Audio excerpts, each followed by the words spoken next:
Hey everyone, and welcome back to another Hired Ops breakdown, and today we're going to be working through the Assault class. Now as we go into the buy menu, I'm going to show you how the workflow should pan out as you go through these stats and apply these perks to your character.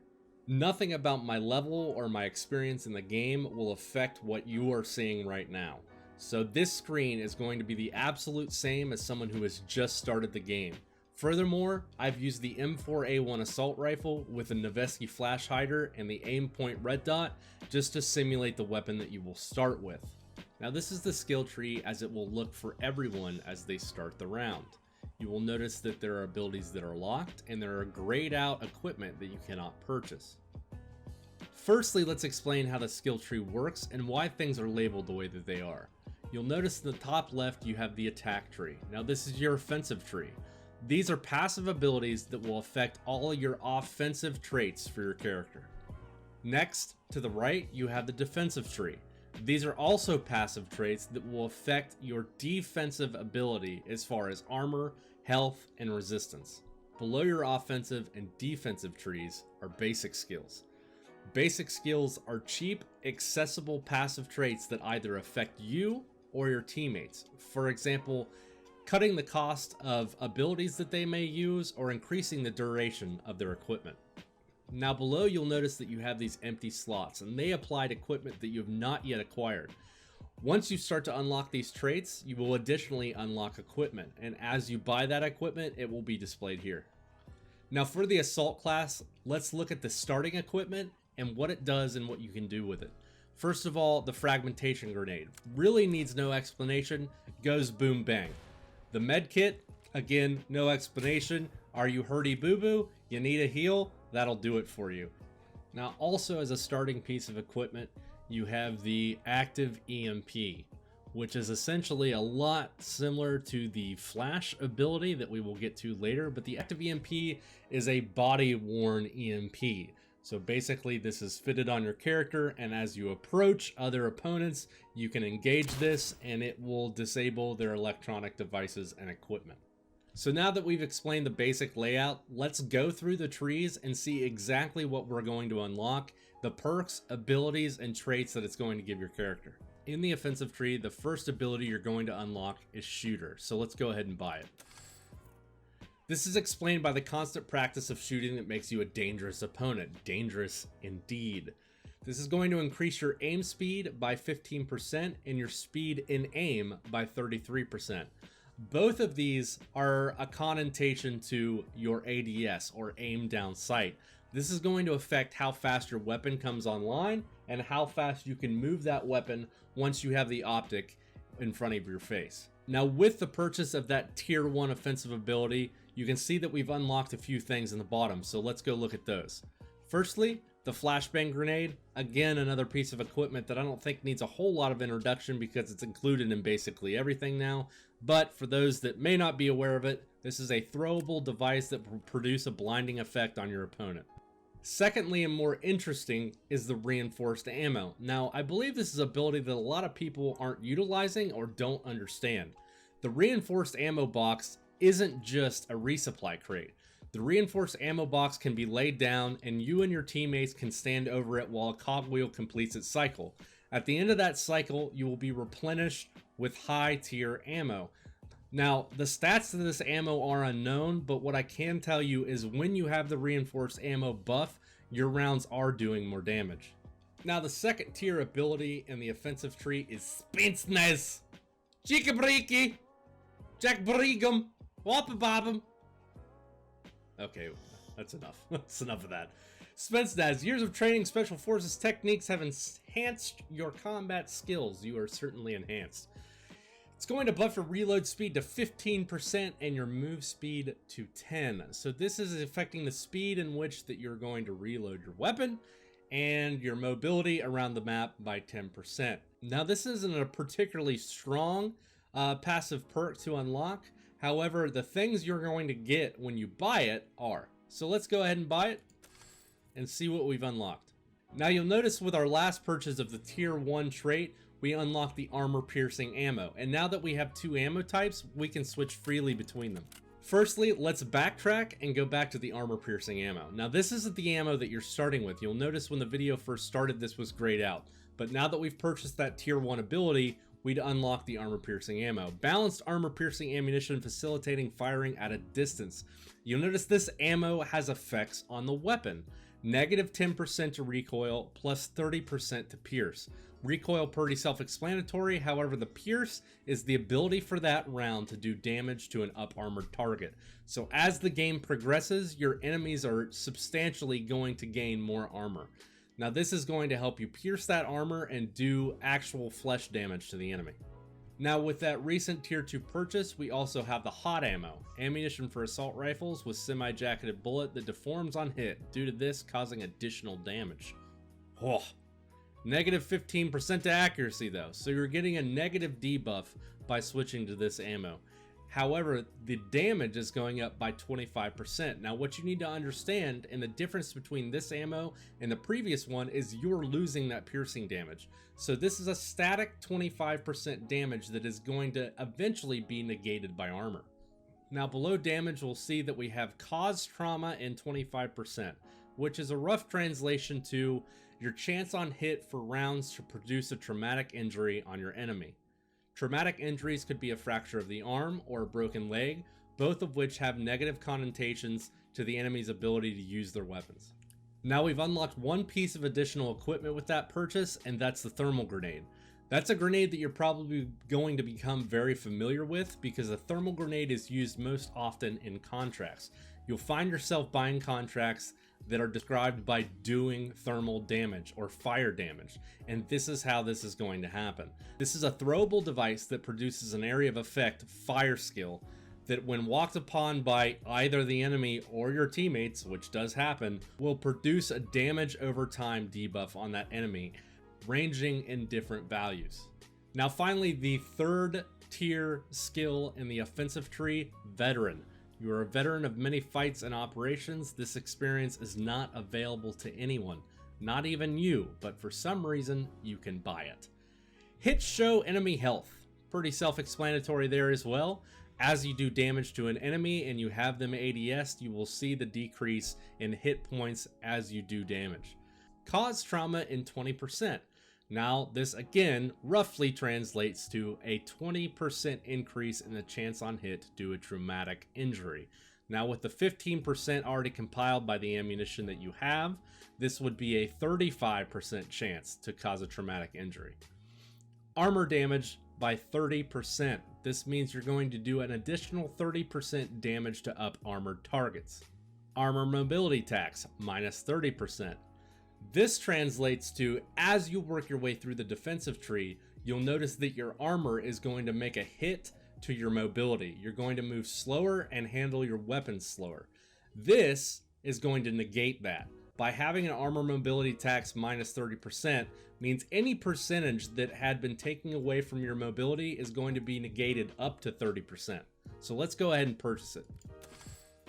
Now firstly, you'll notice that we've unlocked the third tier ammunition for the assault class, anti-armor ammo. Special ammunition, the purpose of which is to destroy personal armor protection of the target as soon as possible.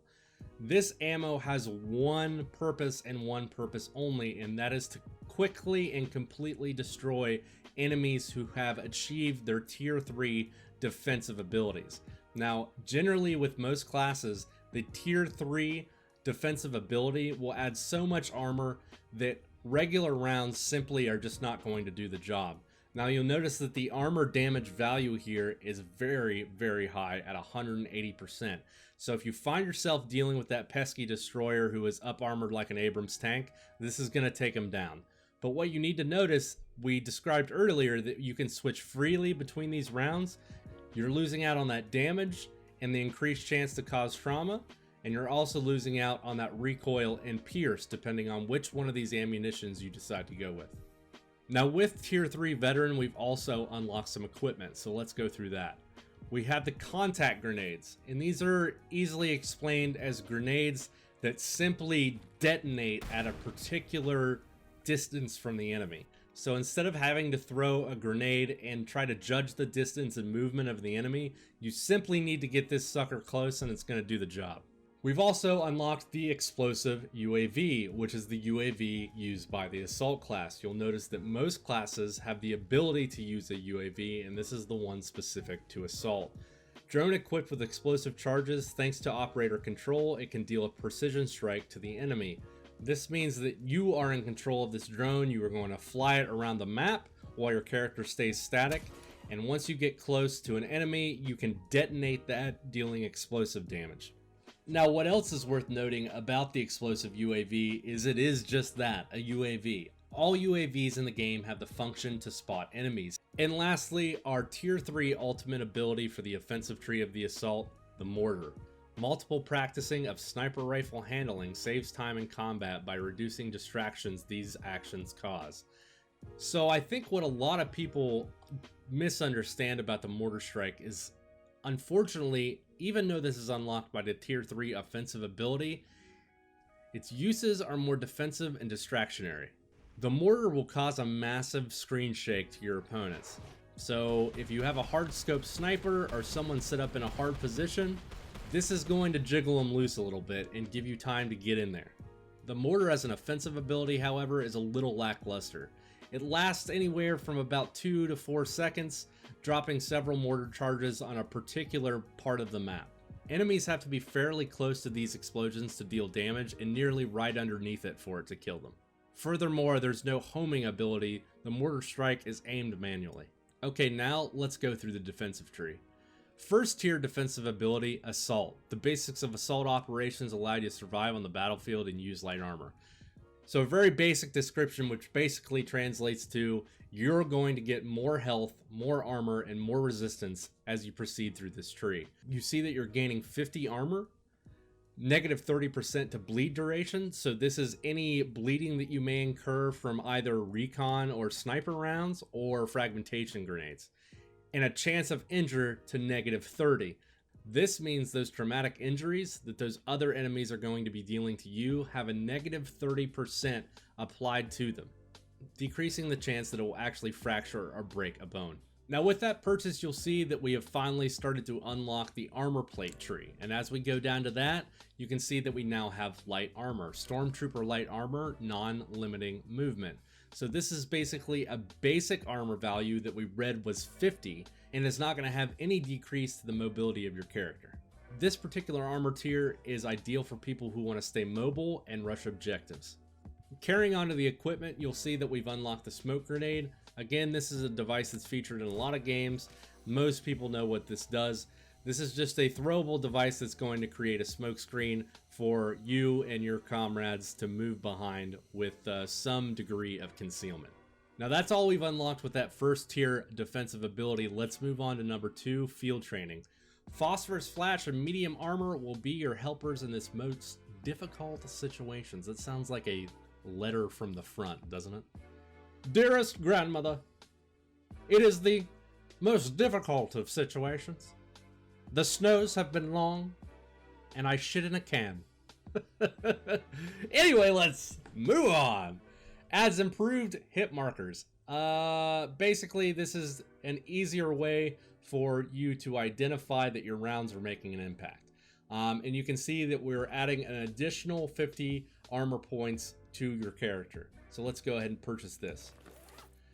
Now we've unlocked that second tier armor plate, which is medium armor. Reinforced armor plates extended to coverage areas, the optimal balance between protection and mobility. Now, this is going to be your ideal armor plate for your assault character, somebody who's going to play the midfield and be in mid-range engagements. Not so much somebody who's going to be rushing and up in the enemy's face.